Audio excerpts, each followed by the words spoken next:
Everyone, I'm here with my January favorites. It is already the end of January 2022, if you can believe it.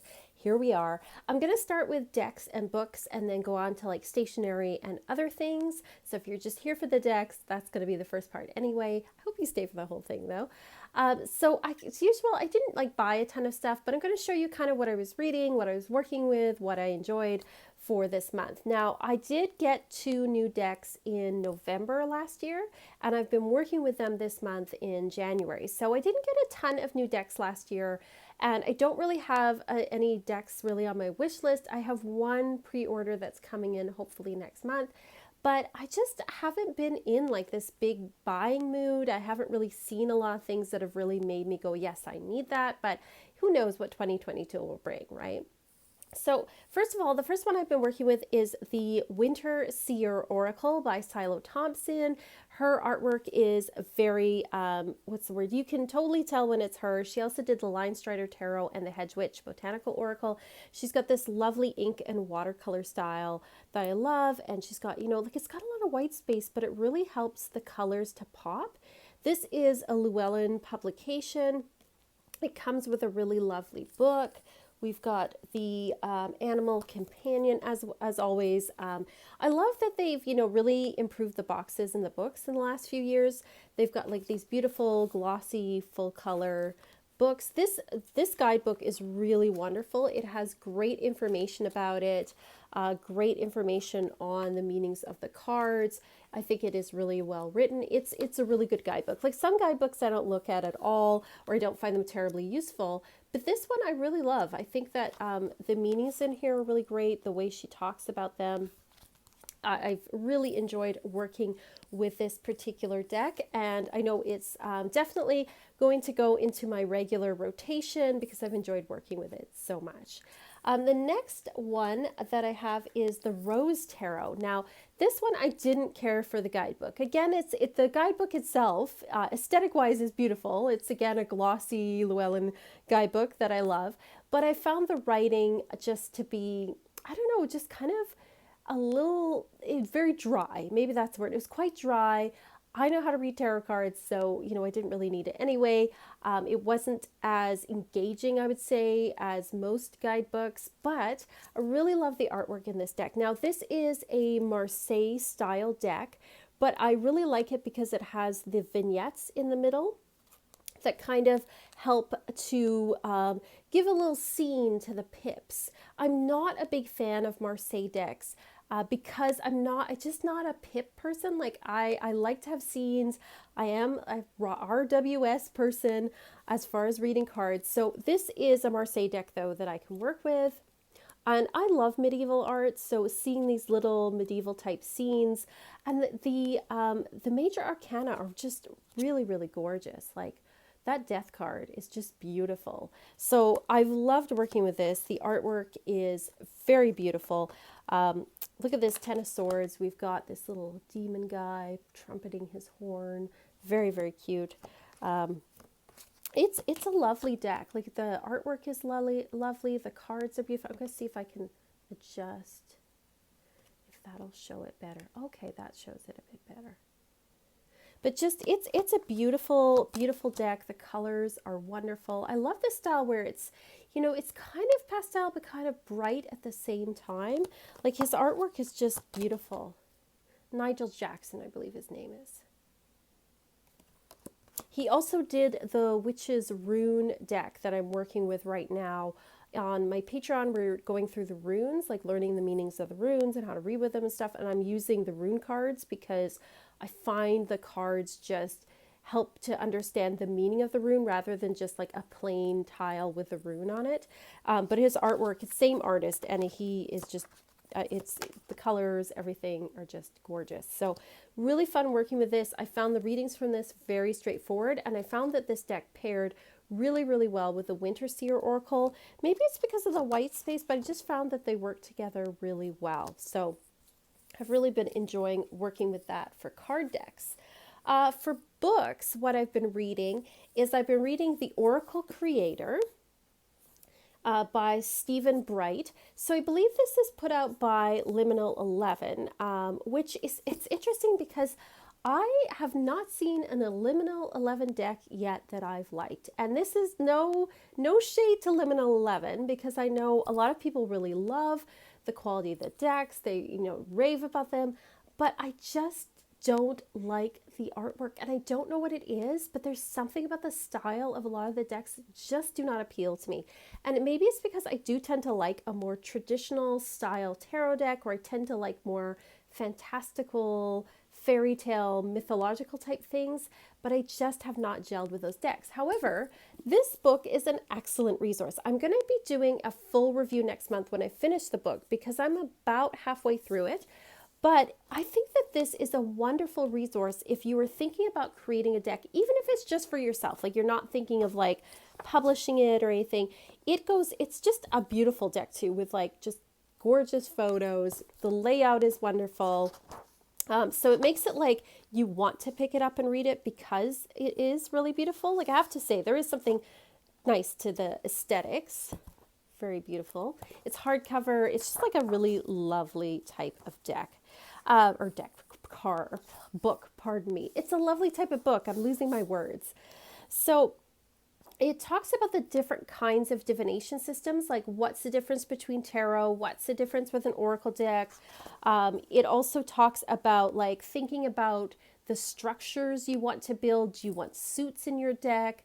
What kind of meaning, what kind of theme do you want? Like thinking how to think about all these things when you're getting started.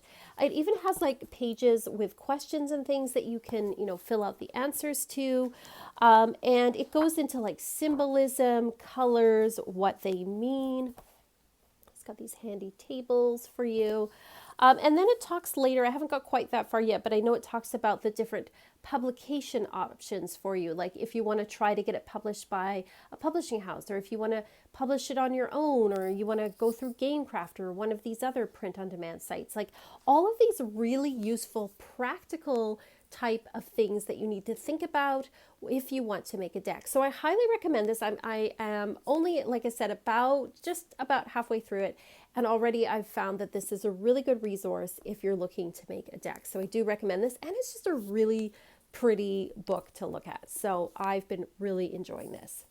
The next thing that I got is for stationery is I was trying to use this, which is the Law of Attraction planner. Now, as you know, I'm not a huge Law of Attraction person. I mean, I do believe that there is something to setting intentions, of course, and putting your energy out there and being positive. But I'm not to the point where, some people believe like your thoughts, if you think something bad happens to you. So I'm not totally into that. But the planner was really gorgeous, but I was having trouble working with it. So it's more about the practicality of this than the aesthetics. It is a beautiful planner, but what I was finding was there's just isn't very much space to write in. So if you look here at the calendar here, I like a calendar that takes up like the full thing. And this is like, maybe it's like what, 2/3 of the page. So I just found it like difficult to write in. I also found that the layout wasn't really to my liking. I prefer a horizontal rather than vertical. The times didn't really match with where I'm at. And I also found like, again, just too small to write in. So I kind of moved away from this one. And, sometimes you try something and it doesn't work, right? But it's beautiful. It's beautiful. I went and got, again, the Benabel Wen Metaphysician's Day Planner, which, I should have known. Go with the old favorite that works. I've put some tabs on here for color. I didn't, you can print different covers. I just got a clear one. But I find this one, there is so much more space to write in. Like, this is the week. Every day's got a huge amount of space. You've got some space down there to write your weekly things. I just find it functions so much better for me. I've also got here calendars. The calendar is like a full page that you can write in. I just find this to be so much more useful. And the coil, I like the coil because, I use these. They aren't just like for, pretty aesthetics. Like I want to be able to write in this and put stickers in this and put tabs on this and fold it over. It goes in a bag. Like it just, I needed to function, right? So I am really enjoying working with this. The only thing is I've got to put a pocket on here somehow because I like to have little papers. And of course you've got all of your kind of grimoire, metaphysician type stuff at the back, sort of reference pages for everything from astrology to tarot to numerology to the I Ching, all sorts of things at the back, which can be handy dandy. And she's got lots of pages for notes as well. So lots of these pages, which I find very handy. When I'm making little lists and things, it can come in handy quite a bit. So I've been really enjoying working with this, lots of space in here. So that's what I'm using for my planner. The other planner that I'm using is the Honeycomb Collective Personal Almanac. So you can get these, I think, in a couple of different sizes. But this is really, really cool. So this is an astrology almanac, but it is geared towards you personally. So you, when you order it, you put in your date and time of birth and where you're born, and then they make this for you, which is really, really awesome. And you can customize it with various options. Like I have the asteroids in here because I work with the 4 major asteroids and Chiron, but not everybody is going to have that, right? So what it has in here is it has your natal chart. So it has your natal chart. And it has also your solar return chart. Like, so this is my solar return for 2021 and my solar return for 2022. And if you don't know what a solar return is, it's basically the sky on your birthday that day, basically. So when the sun comes back to the point where it was when you were born, so it kind of tells you what's going on for the year ahead. So they have that. And then each month they have a little diagram here of where the planets are going. They have the highlights of the full moon and new moons. They have here what planets are going direct or retrograde. They have the major aspects that are going on, which planets are changing signs. And then each day they have a list here. All the ones that are in this black are major aspects that are affecting everyone. So what's going on in the sky right now. The ones that are in blue, I don't know if you can see that, but the ones in blue are transits to your natal chart. So comparing what's going on in the sky with your personal birth chart. And the ones in light gray are lunar aspects. Lunar aspects happen very quickly, so they're not as important. So that's why they're kind of in a lighter color. But it shows you every day, if you are a serious student of astrology, it'll show you kind of what's going on. And you can kind of, take a look at the astrological weather. So for example, I am filming this on January the 29th.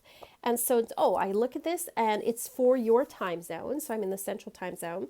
So we have at 2:45 a.m., we have that Venus went direct. We have that the moon at 3:08 a.m. changed into the sign of Capricorn. And then we have Juno trining Ceres at 9:45 a.m. So it gives you like, okay, this is the astrology happening for the day. So I have been using this as a reference. Other things, I think I'm going to show you one more thing, and that is this really cool bag that I got off of Etsy. I really wanted a basic tote bag, but I wanted one that zipped up because so many of them don't. And this has like a really lovely, as you can see, red lining in here. This shop, you can pick the color you want for the lining, if you want a zipper or not. It is Easy Bag Studios. I'll put a link below. They give you this nice little thank you card. It's made by a lovely lady in Belarus. Came all the way from Belarus. It's got like a pocket inside, like inside the tote, and then on the outside of the tote, I don't know if you could see this, but it's got like 2 long pockets. So I just wanted a basic tote bag, but one that zipped up, one that had lots of room. It had pockets and things. So I was really excited to get this. So those are my favorites for the month of January. I hope that your month was good as well. Let me know what your favorites are. Do you like any of these? Do you have any of these on your list? And I will see you all next week. As always, peace and love and rock.